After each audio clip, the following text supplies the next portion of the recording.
This is fish and chips on a pizza that's about to go into my pizza oven. Now this is either genius or I'm about to ruin two national treasures in one go. Someone suggested this a while ago about combining a British fish and chip style dinner with that Italian classic of pizza, and I could not stop thinking about it, so here we are. But if we're going to do this, we're going to do it properly. I'm not just going to buy it all store-bought, well, apart from the mayonnaise. We're going to do proper chips, homemade tartar sauce, a sort of twist on mushy peas, battered cod, and, of course, the pizza dough, which we'll start with. All right, to be fair, it does sound a little bit weird, doesn't it? But at the same time, if we get this right in my 400-degree pizza oven, it's blooming windy outside. That's another thing to worry about. We'll worry about that if we even get to that. I think it could be potentially awesome. We've got a lot to dough, but it should be worth it. There's some bread flour and sugar. One of them instant yeast sachet things, warm water.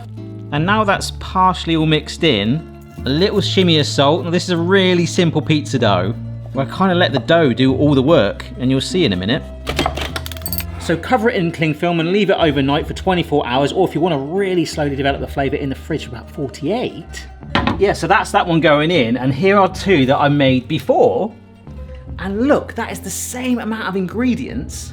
Look how bubbly that is, huh? Looks amazing. But like I say, I have got two batches of that dough because really this is the unknown. Right, next up, spuds. Nice thick cut chips here. All right, a bit of salt in there. Well, I mean, I guess if this all fails, I'll probably end up with some nice chips. So we're just parboiling these to soften up the inside. My only fear is the 400-degree pizza oven might completely override all of that later on. So while that pan warms up, we can crack on with our homemade tartar sauce, which is bizarrely one of my most favourite things about this whole thing today. If you ever get the chance to make your own homemade one, it tastes phenomenal, and of course you can tweak it too. So we've got some gherkins, some capers, which I don't really like in isolation. Tastes like sea peas. And some dill, which goes amazing with fish in general. And I think, actually, I might use it instead of basil, so somewhere in Italy. If there are any Italians watching, I do apologise.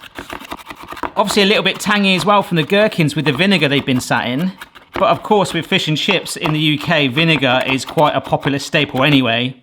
Smells really zingy. We're gonna add in some mayonnaise. This is some lighter mayonnaise to make me feel slightly better about myself. That's the only thing I'm really not doing homemade today. Although I did see a hack the other day, which you might see in a future hacks video, where you actually use the oil from sun-dried tomato jars left over to make a mayonnaise.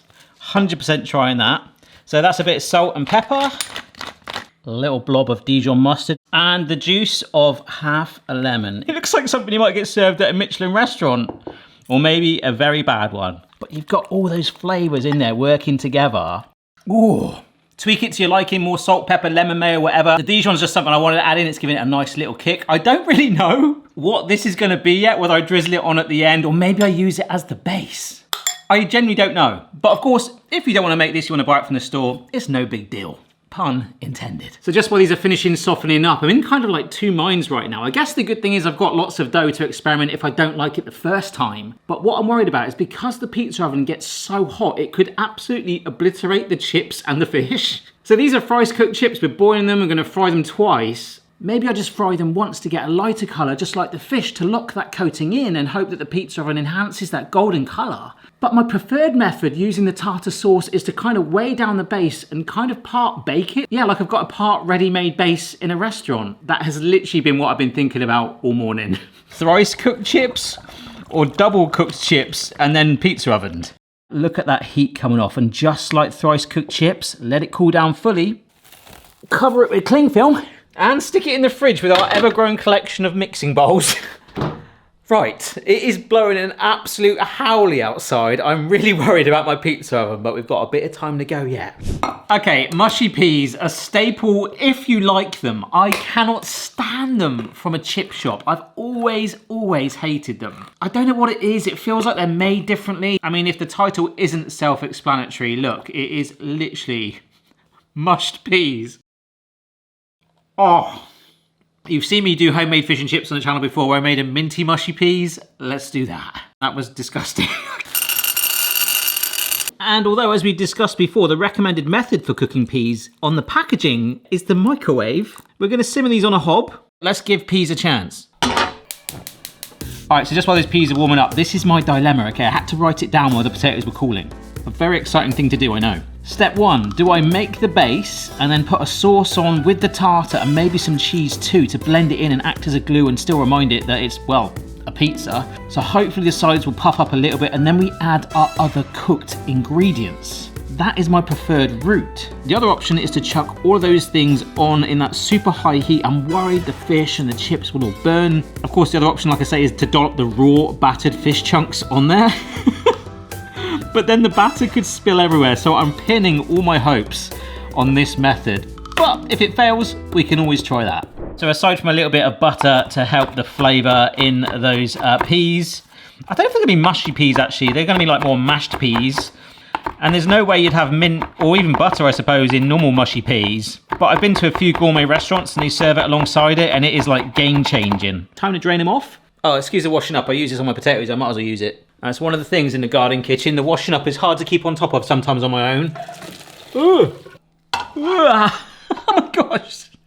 Get in there. I really should have done that washing up. That was my plan, but then I started doing diagrams about pizzas. I'm gonna shove the butter in, and I actually can see a piece of potato. Amazing. But if you want, you can get yourself a fork. I am just gonna like literally just put a little bit of a squish. So these aren't mushy peas.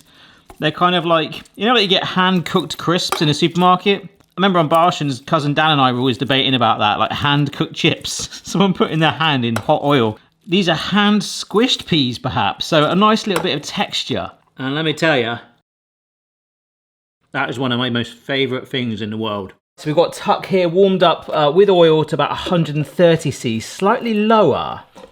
Because with rice cooked chips, you do that first little thing to lock in that softness, chilling it again and then ramping it up to a higher heat to lock in that golden color, which is actually the same temperature that we want to blast the fish as well. So we do need the hot oil here. Honestly, I was hoping that wind would die down. Right now it hasn't. It's potentially quite dangerous for me to use the pizza oven in that, but we're nearly there. We've got to push on. A very, very light initial golden color on there, just specks of it. If you've not done thrice cooked chips before, this might seem long-winded, but it is so worth it. So back in the fridge, that goes with the peas, the tartar sauce, the dough. My pizza oven needs a good half an hour to warm up, so we won't fry those and the fish till the end, but we still need to make the beer batter. So these are some chunky cod fillets. All I'm gonna do is just cut them into big old chunks, almost like fish nuggets. So I'm just gonna place this to one side. Let's make that beer batter, which doesn't have to be beer. You can still get a similar effect with like a fizzy water. Now in there is a mix of plain flour and corn flour, bacon powder. Did I say bacon powder? That sounds amazing. Pale ale. Yep, that's an IPA, which will help give it flavor and of course color. And the really good thing is we're gonna leave this to rest whilst I preheat my oven, because that does let all the gluten relax, and also it will thicken up more, which will help it grab the fish. All right, it is a bit cold out there. Let's just see how this goes, eh? And I'm gonna use gas. Oh, there's the wind. Hey, go on, my friend. It's gonna take a while, but it's starting to get warmer. And to be fair, I'm not in a massive rush. Oh. Because I really want that pizza oven to get hot. I want the floor to be warm. And it smells, as I've come back in here, like a fish and chip shop. So to give myself some slack, I'm actually not gonna push the color as far as I would normally. However, I think I'll just keep 2 in and just push it to show you how far I'd really like to take it. Fry away, my pretty. Oh no, folks, I've got a terrible feeling Tuck might have just died on us. It's done so well. This has been my budget fryer for years. It's not the chips I'm worried about, it's the fish. Our dough has been out for about 20 minutes just to come to room temperature, and I just gathered it into a ball. So I'm not really gonna do much to it. I'm just gonna let gravity and my hands do, well, most of the work. You've seen me do lots of pizzas before. Rainbow pizza, a black pizza, but not a fish and chip pizza. So let's get the tartar sauce. I'm not gonna use it all. 1, because it would be nice to try and have a second go if needed, and 2, it could work as a drizzle. But all I'm looking to do is shape it. So let's just part bake this. All right, it's about 419 C. Get that in. Must remember that I'm not cooking it all the way in that wind. Oh my gosh, it's coming out of the oven. Lovely British weather. Yep. I'm taking that out. That looks pretty good actually. Let's try to eat that. It's like a gherkin pizza.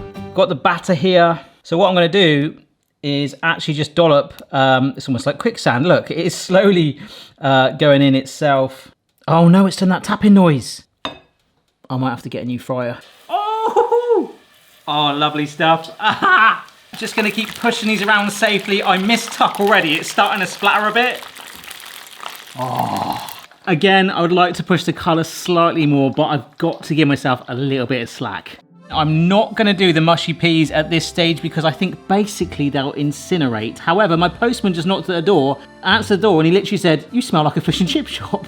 So I'm doing something right. All right, so to help bind it, we have got some mozzarella, and to remind it it's a pizza. I want this to act as a glue. I think I'm gonna put the chunks of fish on first. Oh my word, look at this one's got a tail. We'll just shove on the chips. I don't know where to put them. I feel maybe it does need another piece of fish there actually. Yeah, it's kind of all going out the window really. I've got to leave some pockets for some more tartar sauce and the mushy peas. I've just looked up at the camera to see what you can see. That is absolutely ridiculous. This oven is now at 464C. Hansel and Gretel indeed. Oh goodness me. Oh, the fish is sizzling already. That is catching really quick. Oh my gosh. But it's hanging in there. It is hanging in there. Oh, it is proper charring, but I love it. That's the whole point of this high heat cooking. Except not with fish and chips. Oh my word, look at that. It smells like a chip shop on bread. Oh, I'm so happy with the colour. Some slight charred edges, but I think we can revive and not hide it. You want to embrace it. You see that? Ah, beautiful.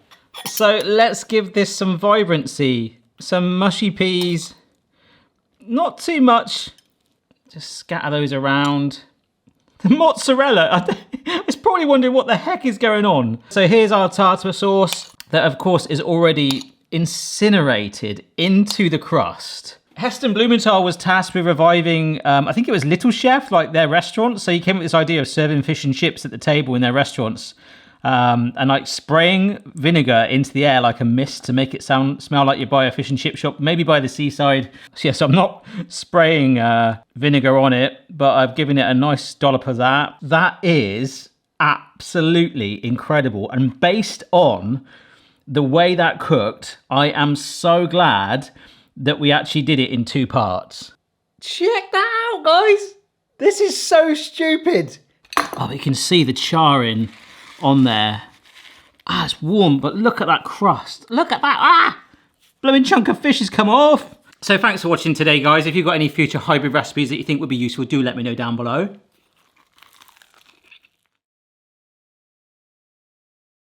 By the power of some crazy British-Italian hybrid, that is absolutely brilliant. It shouldn't work. I know right now most chip shop owners are going, what have you done? Please. And every Italian is cringing. And maybe Uncle Roger's just going, needs MSG. That's actually elevated the flavour in the tartar sauce mostly. But that aside, I love how simple that crust was. Fish and chips on a pizza, a winner or a binner? Definitely a winner. I'll type the recipe up in full if you fancy giving it a go. If you do, send me a picture on your social media platform of choice, and I'll see you later. Bye. My biggest conclusion out of all of this is I know there's the big debate about should pineapple be on pizza. I think vinegar on pizza might be a thing that I've never done before, and it was phenomenal. Not just the vinegar on top, but from the gherkins too. It was really good. Seriously, if this isn't freaking you out, try it.